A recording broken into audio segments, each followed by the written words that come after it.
عارف السبب الحقيقي انك مش عارف تكبر في العمل التدريبي بتاعك؟ السبب ده هو انك بتتهرب من حاجه واحده. انت مشكلتك مش في عدد المتابعين ولا في التخصص ولا في الخوارزميات، انت مشكلتك انك خايف تشغل اعلانات.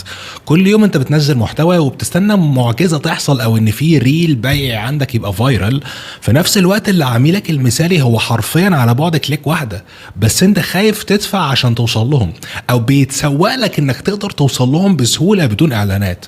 انا فاهمك، انت الاعلان بيتهيألك انه مخاطره وتكلفه عاليه ومحتاج شغل كتير، بس عارف ايه اللي فعلا مكلف؟ انك تفضل مستني الحظ من انستجرام سنه كمان.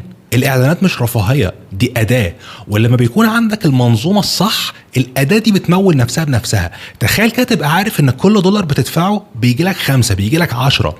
دي الحاجه اللي بتخلي اي هدف كبير قابل للتخطيط، لانك لو عايز الشهر ده تعمل 10,000 هتصرف 1000، طب عايز تعمل 100,000 خلاص هتصرف 10,000. حظ سعيد بقى انك تحاول تعمل كده بمحتوى بس، او انك تروح تعتذر للفريق بتاعك في اخر الشهر وتقول له معلش مفيش مرتبات الشهر ده عشان مفيش محتوى بقى فايرال عندنا. فالسؤال مش هل المفروض اشغل اعلانات، السؤال الحقيقي هو انا ليه لسه ما عملتش كده لغايه دلوقتي.